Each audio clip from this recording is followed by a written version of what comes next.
Soylent Green is an American ecological thriller film released in the year 1973. The plot of the film follows an innocent detective, Robert Thorn, who is tasked to investigate the murder of a wealthy businessman, William R. Simonson. With the aid of his elderly pal Saul Roth, Thorn starts investigating the case until the government abruptly shuts it down. Curious to find out the truth, Thorn defies the government's order and launches his own investigation into the murder. Set in densely overpopulated, starving New York City of the future, the film starts with a depiction of the after effects of overpopulation, euthanasia, pollution, depleted resources, and global warming in 2022. A New York City Police Department detective named Robert Thorn is seen waking up and turning on the TV to see Governor Henry C. Santini's interview. Before the interview, the interviewer advertises the high-energy vegetable concentrates, Soylent Red, Soylent Yellow, and the very new, delicious Soylent Green that is only eaten by the poor. These high-energy wafer bars are known to be the miracle food of plankton gathered from the oceans of the world. Thorn lives with his aged friend, Saul Roth, who is a brilliant former college professor and a police analyst, referred to as a book. Due to his excellent analyzing ability, Saul helps Thorn solve police cases by analyzing the cause of deaths. It turns out that Thorn has given him a case that Saul is finding difficult to crack. Thorn pressures him into finding out a lead as soon as possible, as he wants to close the case and sign it out.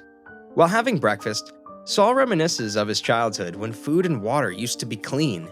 He believes that now in 2022, scientists have poisoned the water, polluted the soil, and decimated plant and animal life, which is why there is nothing organic left to eat. Saul is fed up with the modern age due to greenhouse effects and heat waves all year long. Thorn tells Saul that he will try to stock more Soylent Green as they're going short. He leaves the house and crosses over the people living on the stairs. It turns out that the cumulative effects of overpopulation have caused severe worldwide shortages of food, water, and housing. The scene cuts to a police officer, Donovan, meeting a van dweller, Gilbert, and handing him a meat hook. It seems as if the detective is mysteriously guiding him to commit a crime. In the next scene, an elite-class apartment of the wealthy and influential William R. Simonson is shown, where a beautiful girl named Cheryl is amazed to have a new digital toy. Simonson is a board member of the Soylent Corporation and has a food inventory in his apartment, unlike many others who live on very minimum food supply. Cheryl is asked to go to an organic store to restock the inventory. Complying with Cheryl's request, the store owner gives her the special beef cut that she had requested earlier. While the poor have nothing to eat other than Soylent Green, the elite class gets to have clean and organic food to eat. The scene cuts to Gilbert hopping a fence with the help of the weapon. Evading Simonson's security, he breaks into Simonson's house and attacks him with the meat hook multiple times, slaughtering him to death. Thorn is assigned the task to investigate the cause of death. Charles, Simonson's house help, Tab, Simonson's bodyguard, and Cheryl, Simonson's concubine, are interrogated by Thorn as part of the investigation. While searching the house, Thorn is surprised to see the natural resources like clean food. He demands Tab give him some alcohol to drink. Tab reluctantly gives him a bottle, and Thorn is amused to drink something so pure. He inquires Tab about his whereabouts for the day and asks him to write a statement. After Tab leaves, Thorn desperately opens the tap to use the crystal clear water as the poor haul water from communal spigots. He steals a bunch of stuff from Simonson's room quickly. Cheryl regrets leaving the house and feels responsible for Simonson's death. Just then, Thorn appears and takes in Cheryl for interrogation. When he checks her body for any kind of bruises, Cheryl clarifies that Simonson was not an abusive man and that she never wished for him to die. Simonson's apartment is fortified with electrical doors and private security bodyguards for their tenants. Cheryl informs Thorn that her arrangement is that she serves the tenants. Soon, Wagner from the sanitation squad arrives to take the body outside the city to a waste disposal plant. When Cheryl finds out about it, She remembers the time when her grandmother died and there was a ceremony. Tab inquires Thorn about the death benefit that is supposed to be given to Simonson's employees. Thorn asks him to file an application for it and leaves. He arrives home and gives Saul fresh paper and pencils, a cake of soap, and 2 volumes of Soylent Oceanographic Survey Report. Saul is astonished to have them, and more so by the bourbon. Thorn also lifted the beef cut from Simonson's inventory, and Saul tears up seeing it after so many years. Thorn comforts him and asks him to work on Simonson's case and lead him to the murderer. The following day, Thorn goes to the station where his superior Hatcher questions him about the tasks assigned to him. When Thorn mentions that he is still working on the cases, Hatcher suggests looking for another police analyst. Thorn refuses and informs him that he suspects that Simonson's death was an assassination. It is because Simonson's alarm system was out of order for the first time in 2 years. The bodyguard was conveniently out shopping, and nothing was taken from the house. According to Thorn, he suspects that the bodyguard Tab is responsible for the death. The scene cuts to the underprivileged waiting in lines to get Soylent wafers, the only food that they can afford. Meanwhile, Thorn goes to Tab's residence to meet Tab in connection with the case. Since Tab isn't home, Martha Phillips, Tab's mistress, greets Thorn, who takes a look around the apartment and is surprised to see how well Tab earns. Just then, Martha sees a spoon on a plate with strawberry sauce on it. She flips out but holds a poker face so Thorn doesn't get suspicious. However, Thorn sneaks away with the spoon. Thorn returns home where Saul feeds him the food Thorn lifted from Simonson's house. After dinner, Saul gives him insights into Simonson's life. Thorn is surprised to discover that Simonson was the director of Soylent. He then shows Saul the spoon and asks him to taste the thing on it. After tasting, Saul reveals that it tastes like strawberries that are quite expensive to get. At night, on the street, Thorn realizes that he's being followed. He reports to Hatcher about it and also informs him that his suspicions about Simonson's bodyguard are increasing as he sees how lavishly he lives in his apartment. According to Thorn, Tab is getting paid by higher authorities for some shady business. Hatcher asks him to report to the station first thing in the morning. It turns out that Donovan has asked Hatcher to shut the case. Thorn goes back to Simonson's house where he finds Cheryl having a party with her friends. He takes Cheryl to Simonson's bedroom to gain more information about Simonson's relatives and friends. Cheryl reveals that she does not know much but only a few names of his friends, which also includes Santini, the governor. She also tells him about a priest that Simonson had visited shortly before his death, after which he got really depressed and used to cry at night. Thorn gets close to Cheryl, but just then, Charles enters the house and starts beating the concubines for breaking the rules as they are supposed to act as slaves only. However, he flips out after Thorn reveals himself. Thorn covers up for the girls by telling Charles that he summoned them for interrogation and scares him off. After all the girls go away, Thorn decides to leave as well. Cheryl convinces him to stay by persuading him to take a hot water shower and stay in an air-conditioned room. Later, Thorn goes to the densely populated church to meet the priest named Paul and ask him about Simonson's confession. Paul seems disoriented and refuses to tell Thorn anything due to the sanctity of the confessional. However, he does hint that Simonson's confession has left him severely affected. The following day, Thorn goes to the station only to find out from Hatcher that the governor has mysteriously pulled the plug and ordered to close Simonson's case. Thorn is enraged and refuses to drop the case as he is concerned about losing his job and the fact that he is being tailed by a stalker.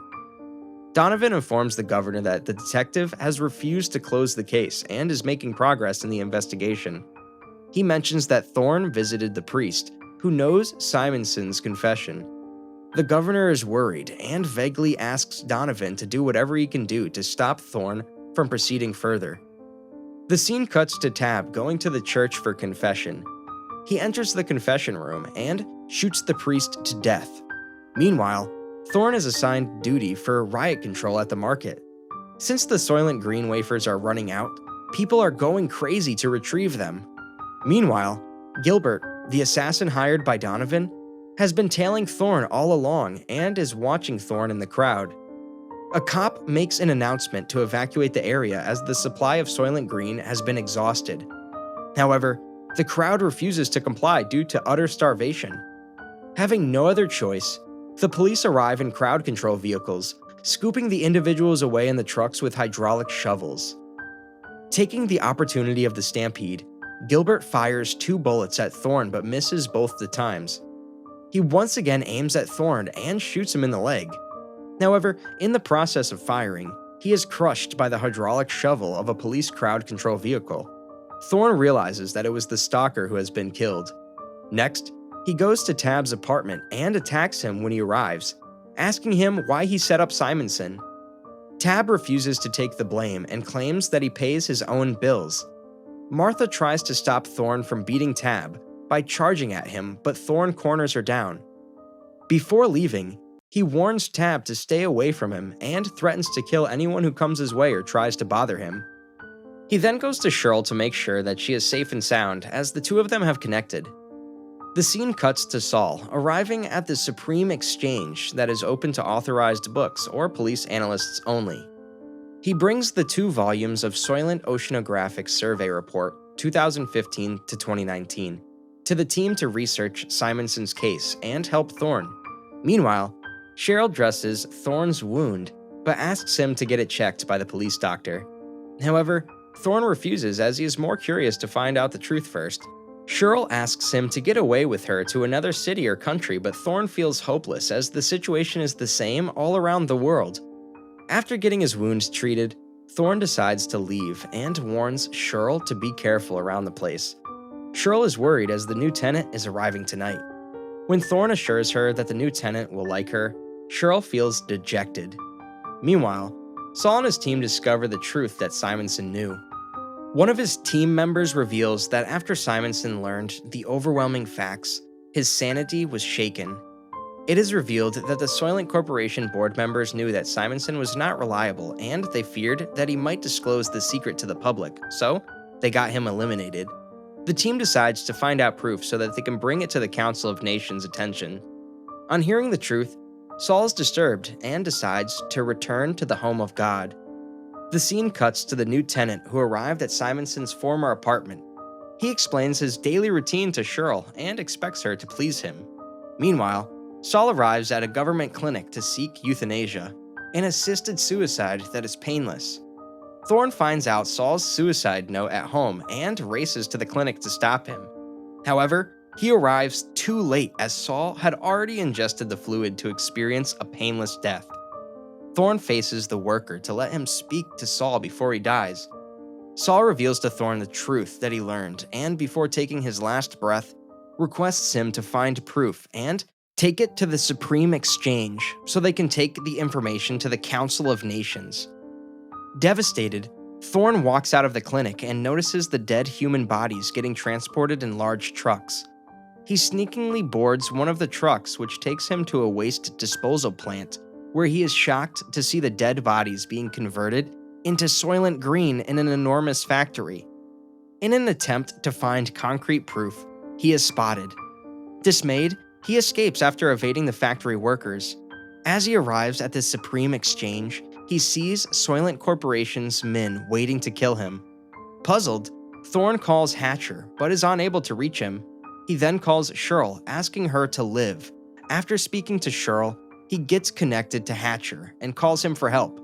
Soon enough, the Soylent Corp men open fire at Thorn. Although he tries to fight back by firing at them, he ends up getting shot by Tab. However, he manages to make his way to the church. Following Thorn's blood drops, Tab tracks him down inside the church. Thorn overpowers him by stabbing him in the stomach, but is seriously injured in the process. Hatcher arrives with his team and tends to Thorn.